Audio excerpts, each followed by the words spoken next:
For those of you that are in here that were here, 5 minutes ago, I did a brief introduction of myself, so I thought we were ready to go and we weren't. But for those that weren't here, my name is Kinsey. I am the Nutrition Education Program Manager at the East Texas Food Bank. I've been here about 4 years now, and I am a registered dietitian, and I recently got my master's in public health. So welcome to this session. We're going to spend some time talking about food insecurity and how it's related to chronic disease and what your role as a food pantry could be to improving that in your community. So as we start, I just wanted to provide a definition of food insecurity. So it's the lack of consistent access for all household members to enough food for an active life. Let's see. All right. And the difference between food insecurity is that it's on a household level, where hunger is the physiological impact of inadequate nutrition on an individual level. And I also want to point out that food insecurity is not just simply the lack of access to any food, but it's the lack of access to food for active and healthy living. So here's some prevalence of food insecurity. Just these next few slides that I'll be going through, it's all data from 2019. So it's previous data before COVID-19. Hopefully, I know COVID will have some long-standing impacts related to food insecurity, but hopefully this is more kind of the picture of what we potentially would get back to. But so the prevalence of food insecurity in the US is 10.9% of households. In Texas, it's 14.1%. And then in our East Texas Food Bank service area, our 26 county region, it is 16.2% of households. And if y'all have any specific questions during this, feel free to put them into the chat, and I'll do my best to try to answer those as they come up. If you see me looking over to the right, it's because I have 2 screens and the chat is over here on the right, but I'll try to do my best to keep up with that if y'all have any questions. The next slide is a screenshot of a resource through Feeding America that is called Map the Meal Gap. And you're able to go to Map the Meal Gap and search for food insecurity rates in different areas. So this is just an overview of the United States. So you can see that, as I mentioned in the slide before, 10.9% of the United States is food insecure. As I mentioned before, this is back in 2019. There's 35,207,000 individuals. And I think just kind of an interesting number is the average meal cost in the overall United States is $3.13. And then you can, it's an interactive map. So this is just a screenshot. In a second, I'll actually take you to the web page and show you what that looks like. But so it's an interactive map where you can click on it and kind of dive deeper into the specific food insecurity rates in your area. So this next is a picture of Texas. That 14.1% of Texans are food insecure, and you can see these colors on the side. The darker the green, kind of the higher rates of food insecurity. So you can look across the state and see kind of what areas are more disproportionately affected by food insecurity. And so we have 4,092,850 people who are food insecure in the state of Texas. And our average meal cost is about $2.68 per meal. And then you can go, these orange dots that you can see in Texas and then the other states are food bank service areas. So you can click on a particular food bank service area. And so we have food insecurity rates of 16.2% in our service area, and that's 206,890 people. I wanted to click this link to see if I could show y'all a little bit of how to actually use the website. So is everyone able to see the website over here on this screen? and hear the horn honking. So if I can get anyone to give me like a thumbs up or tell me that, okay, yeah, we got some thumbs up. We can see the screen. Oh my goodness, sorry. I don't know if y'all can hear the horn as loud as I can, but it's pretty loud. So here's this map. We can start by going at the United States and seeing, you know, the whole entire United States. And then as I did before, we can go into Texas. And then I clicked this to look at the East Texas Food Bank.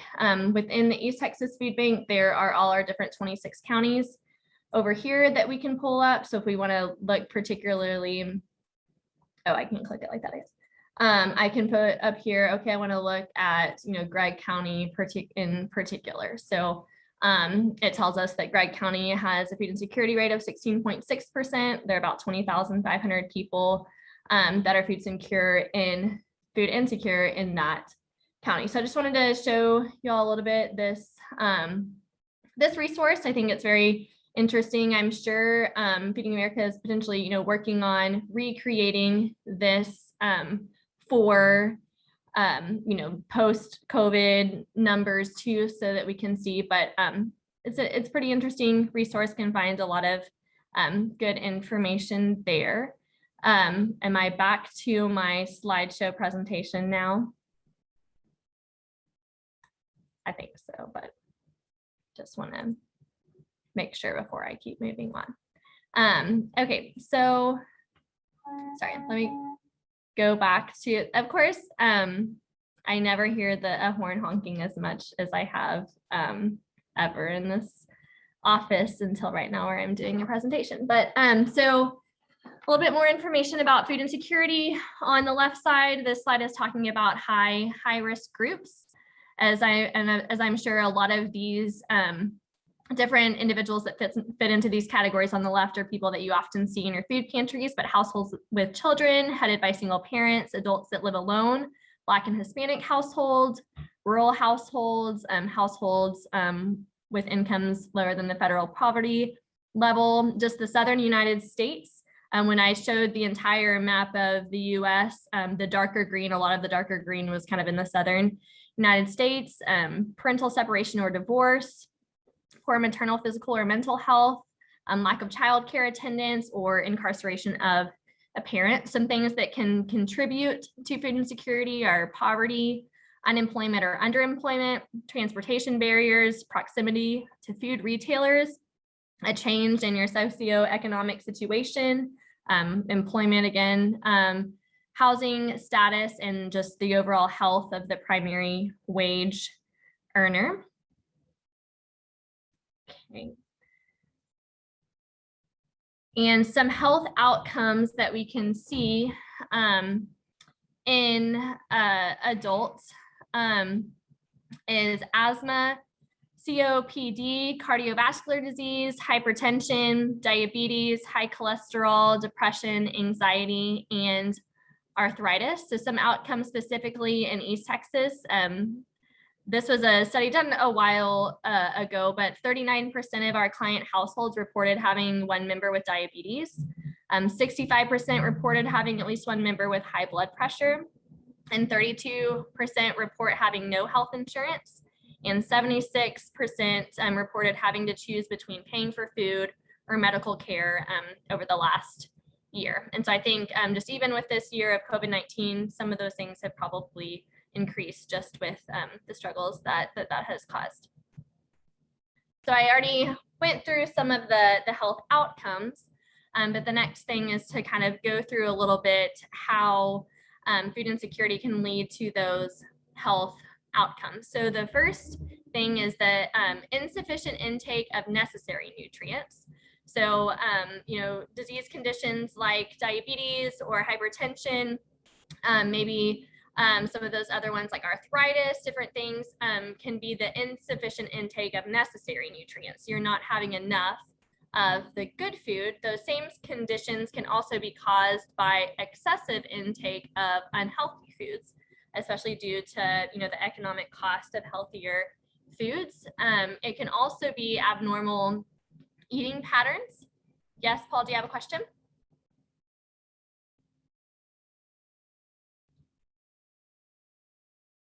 Paul, do you have a question?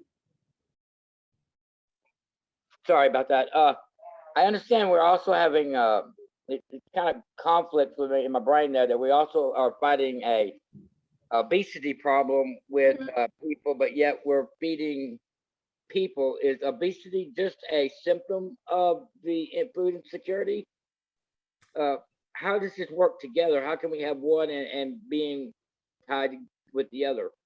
Yeah, so I think that sometimes we can think about what hunger or food insecurity might look like in a country like Africa, where there's simply just lack of access to food in general.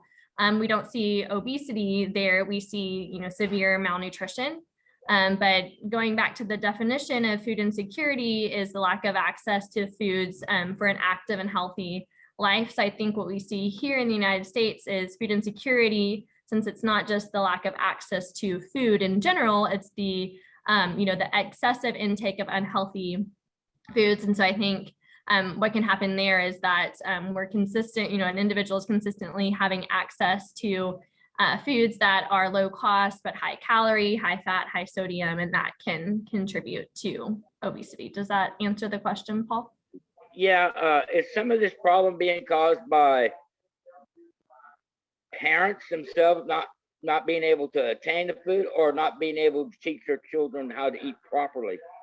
Yeah, I think it's a combination of both of those things, that society today heavily relies on convenience foods, and those things aren't always the healthiest. If you are a single mom and you don't have enough time to prepare a full meal, then you may resort to ramen noodles or canned soups or other things that aren't necessarily super healthy to provide to your kids. But I think it's probably partially lack of access to those foods, and then on the other end, it's just lack of knowledge related to nutrition. So we can get rid of the fast food places and everything will be good again, right? Maybe not. Thank you, ma'am. So moving on, I think also abnormal eating patterns. So you can imagine if you don't always have consistent access to food, that you overeat when food is available.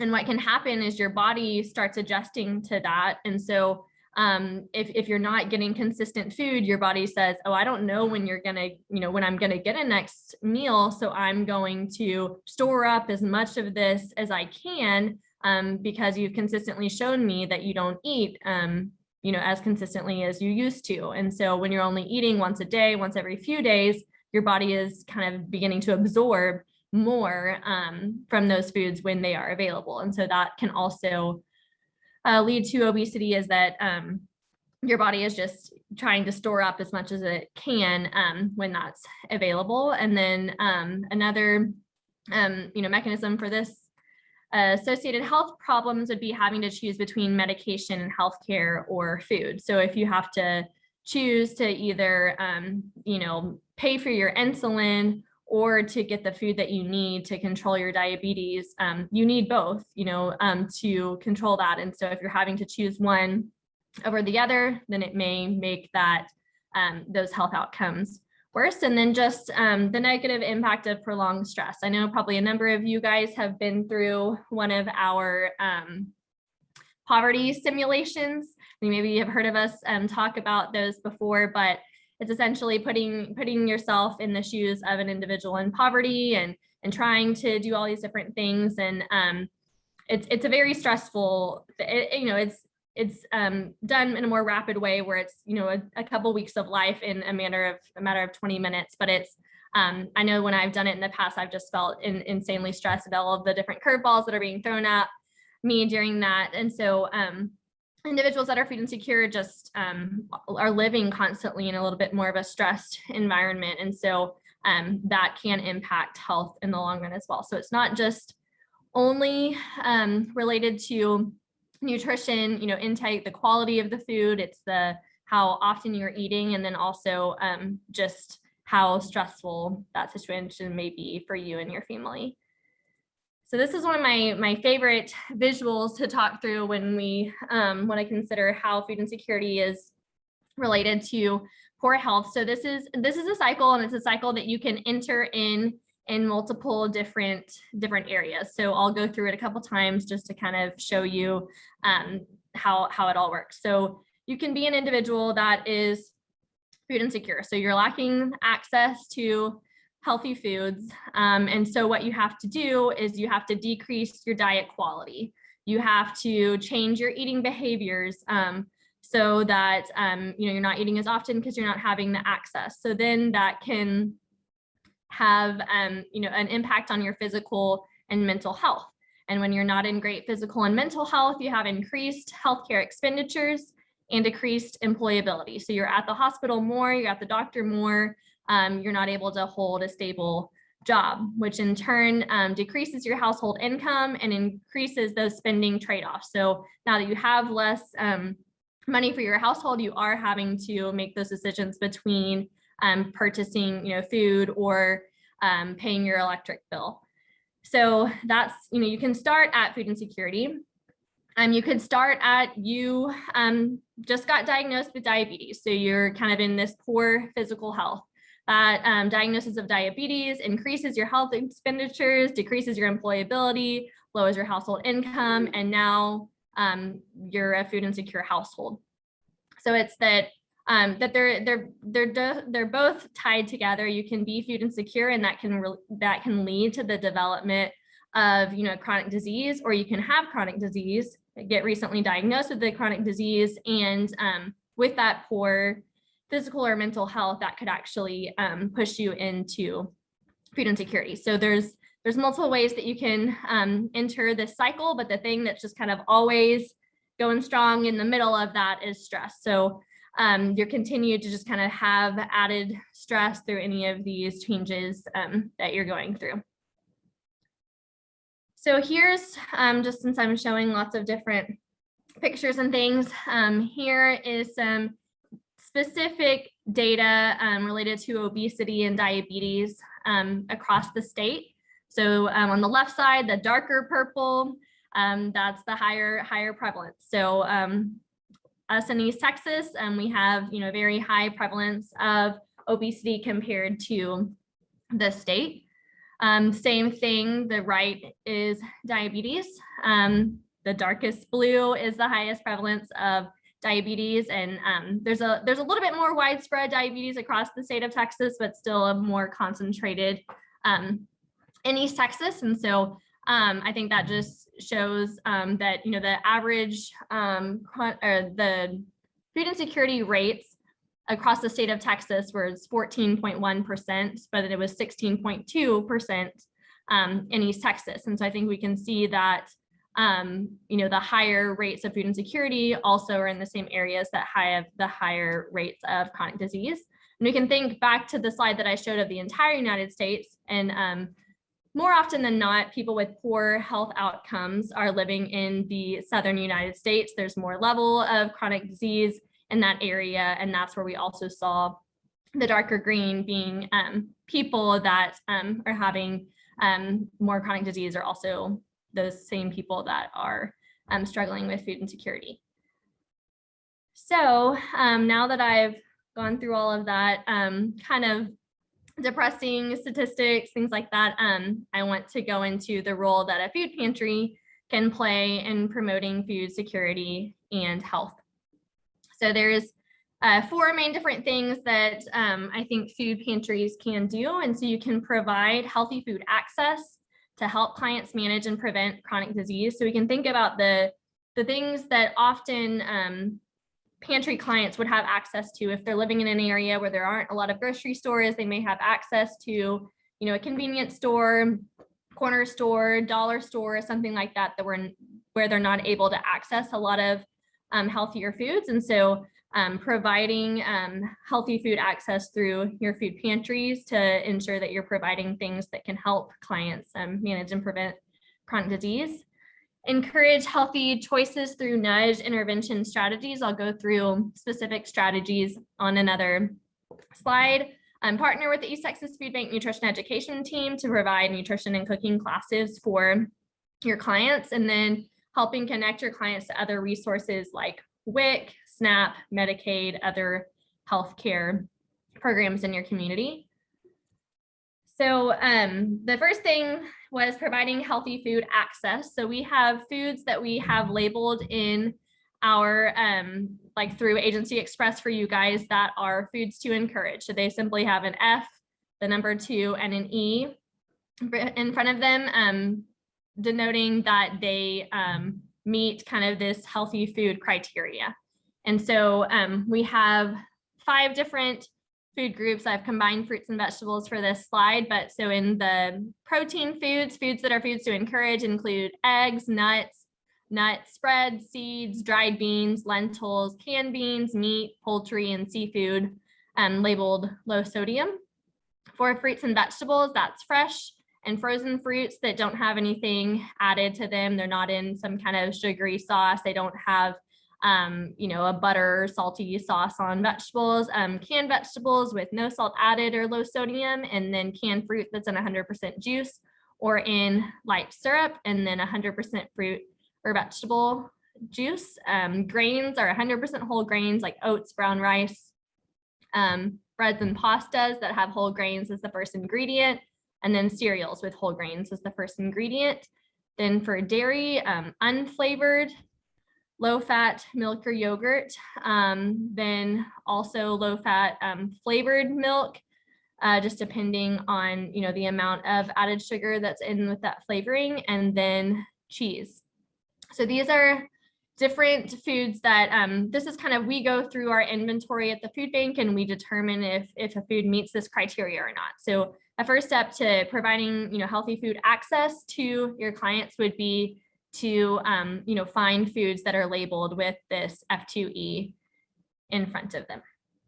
Any questions or anything on F2E? Okay, if you have questions, feel free to use the chat.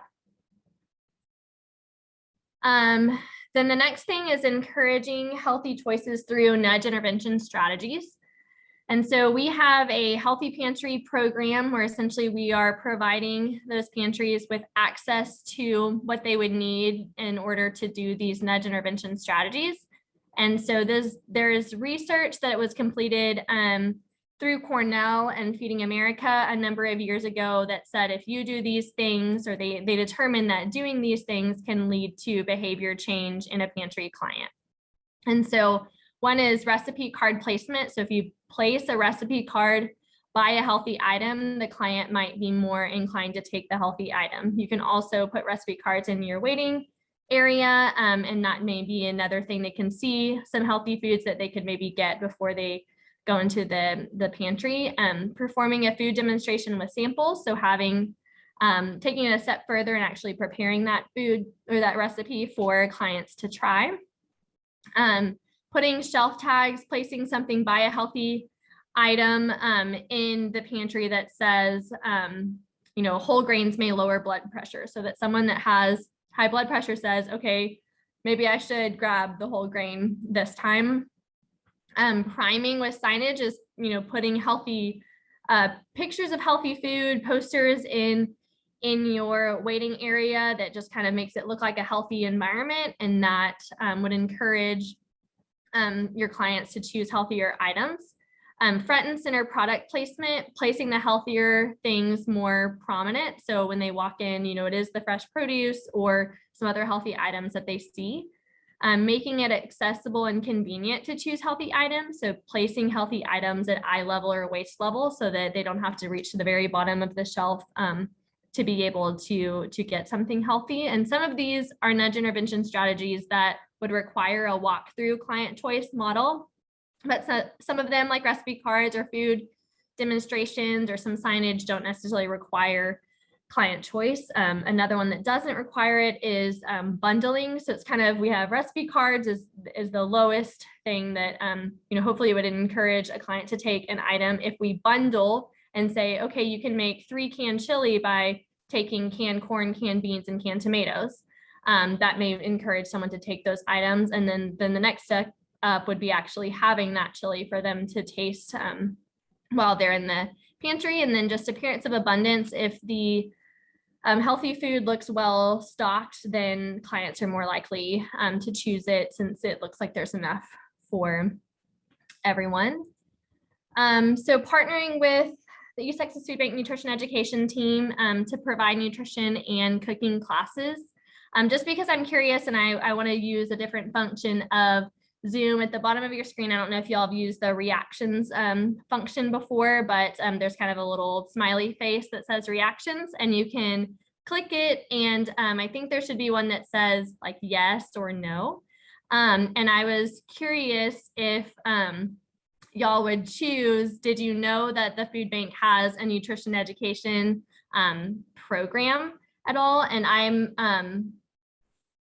was trying to see, are y'all able to see the yes or no, or is it only just like emoji things? Maybe it's just emojis. I saw someone else use those before, so I was curious. But if you, oh, okay, I see a check mark, so put that. So essentially, like if you knew that we had a nutrition education team where we partnered to provide nutrition education through cooking classes, other type of classes, materials, things like that, the Healthy Pantry program. Okay, I see a lot of different checks. I see some people that weren't aware of that. That's why I had said that I wanted to do a session here, because I think that the food bank is well known for the different programs that it has available, doing a lot of access to food, but I think a lot of people wouldn't necessarily know that the food bank has a healthy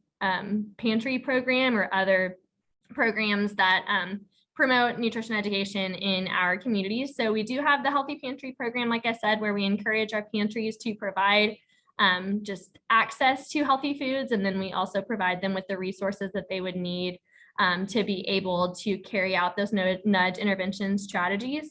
We also do a main curriculum that we do for cooking classes. It's called Cooking Matters.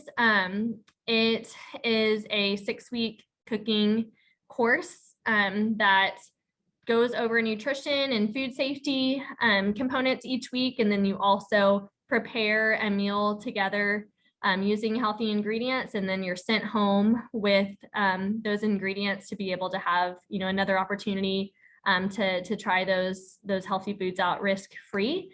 Another component of that on the 5th week is we do a grocery store tour, where we go to the grocery store with the participants in the class. That's what the bottom left picture there is. And we teach kind of some of the concepts that we've been going over in the class the prior 4 weeks. And we talk through those and actually get to help people in the actual store environment. I see Steve asked a question, if a pantry serves samples, do we need a food service license?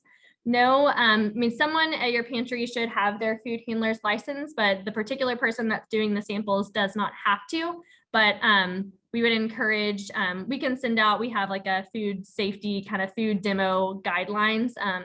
So we could just do a brief training so that we're sure that those samples are being food safe, but you don't have to have your food service license to do those.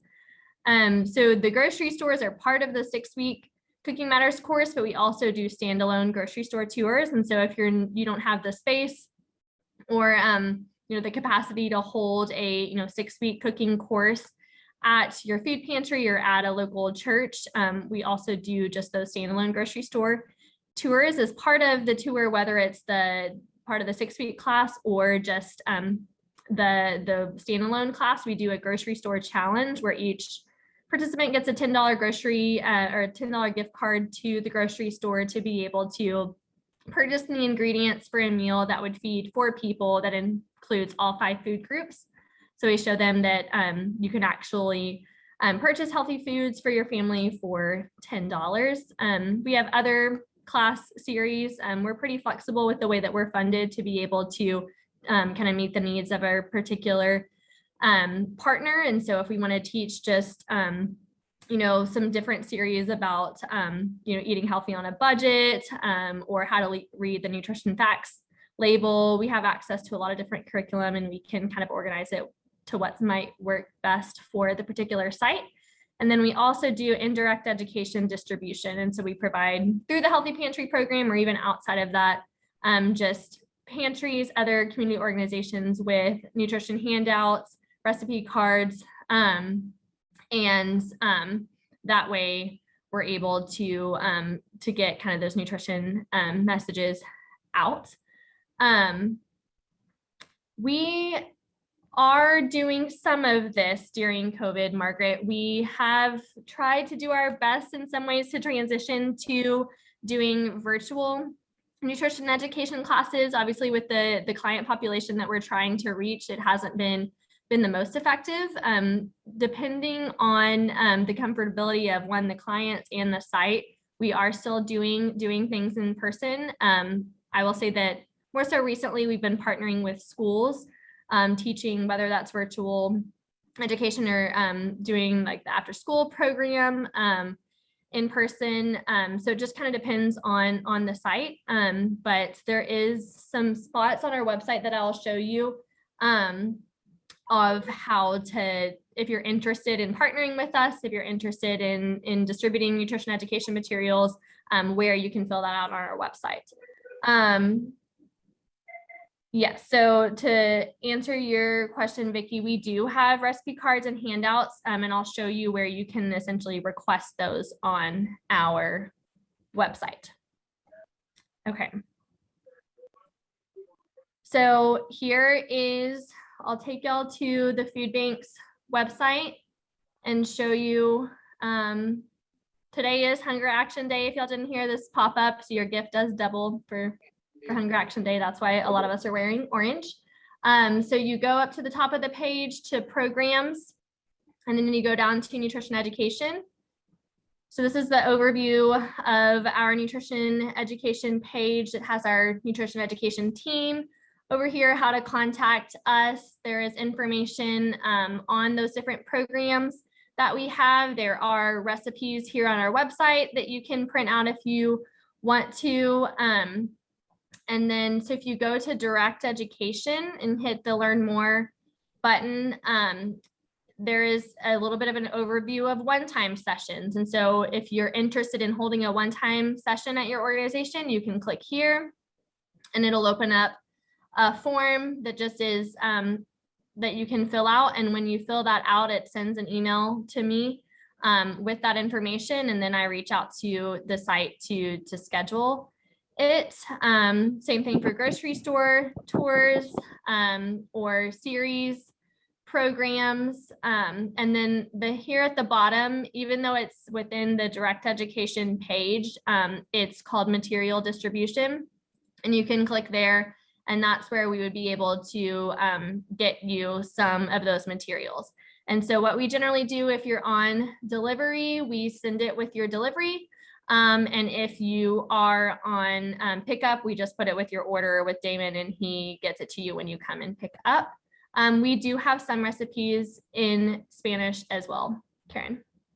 We're working on kind of having all of the materials that we have in English also available in Spanish. And we do have, I guess, 3 people on our team that do speak Spanish. And so we're able to teach our nutrition classes in both English and Spanish as well. If you're interested about the Healthy Pantry program or learning more about that, you can go to the page that says Healthy Pantry program, and you can learn more there. There's our pantries that are participating in the project. So if you have particular questions or would like to visit one, there's that information as well.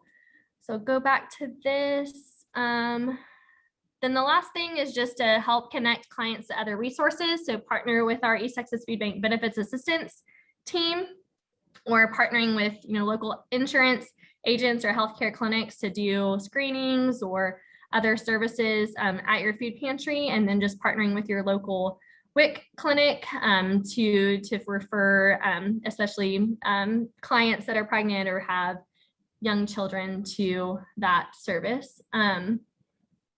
So those are the main things that I was going to go over. So I just wanted to open up the floor for any questions that anybody has, any reflections, anything that anyone wants to share, as I think we have a few more minutes.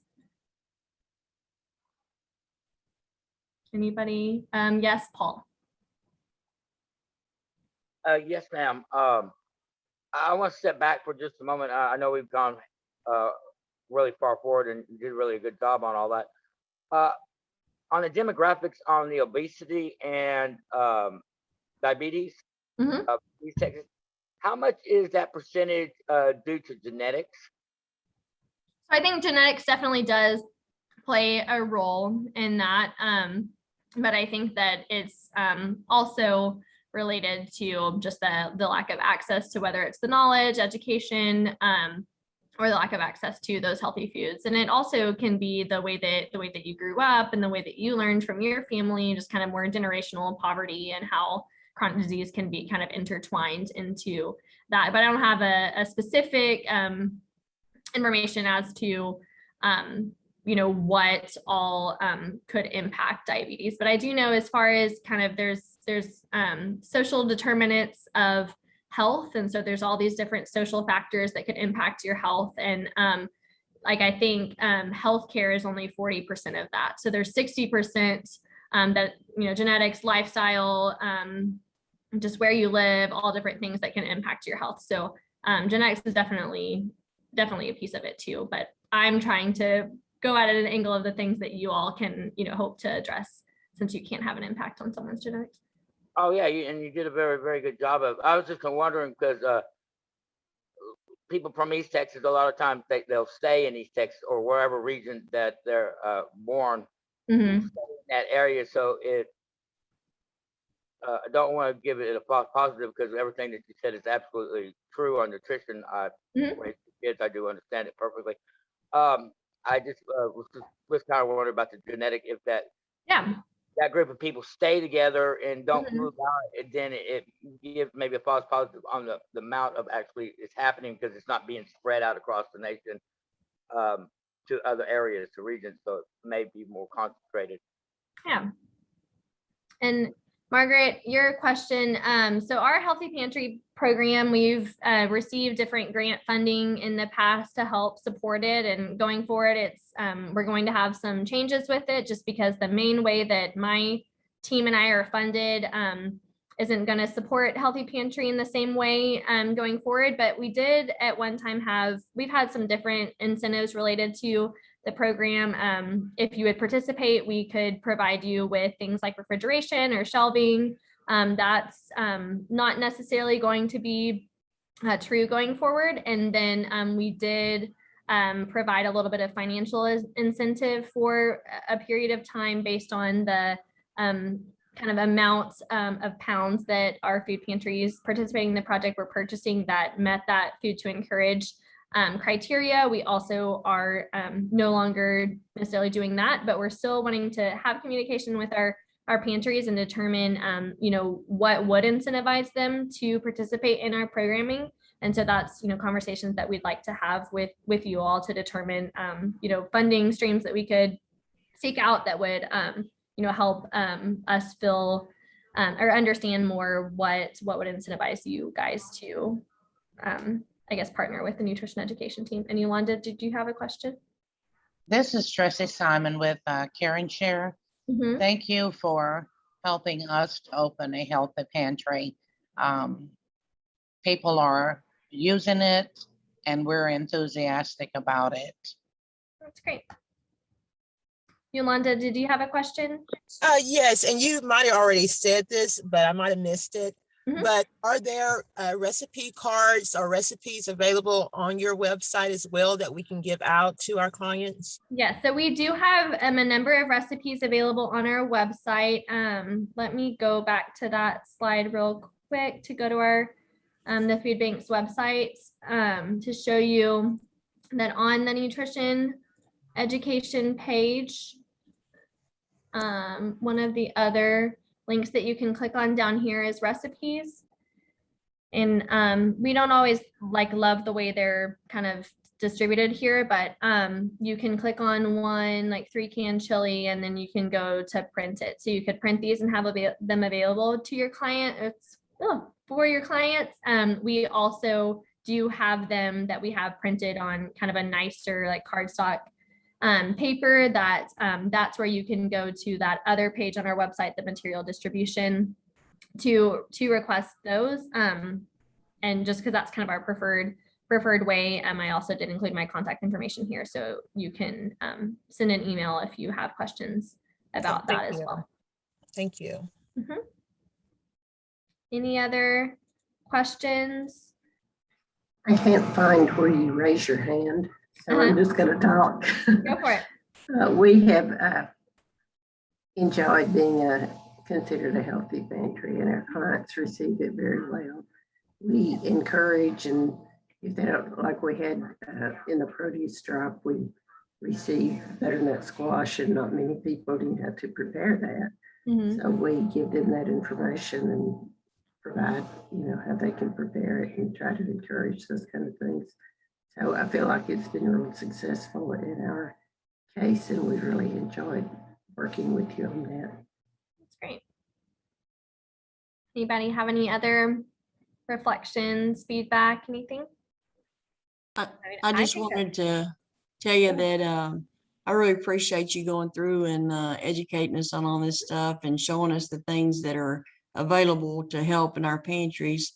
And an idea that we had is whenever we have our produce drop is that we do our client choice the day after, so that we can hold over produce so that the people coming through client choice can get fresh produce as well, because it's a different clientele, the people coming through the produce lines and for the client choice. Yeah, well, that's great. And I think my session was supposed to go till 12:20, so I think I'm going over time, but well, Kinsey, thank you so much. You have done an absolutely fabulous job. It's been very, very helpful for me as a food director. Thanks. Of course, and I'm always available via email if y'all have more questions or want to discuss anything further. We appreciate all that y'all do. Well, you'll definitely hear from Flower Acres, because I've got some things I want to line up and kind of change up in our pantry, and it's all due to you giving the information and things that are available that we didn't know that was available. Well, awesome. I'm glad I was able to share that then. All right, y'all, looks like it's lunchtime. So you guys go ahead and stretch your legs, get some lunch, get a drink. Don't forget, we're doing one grant giveaway right after lunch. So it's going to start at 1 o'clock. So make sure you're there, okay? See y'all later. Thanks again for coming.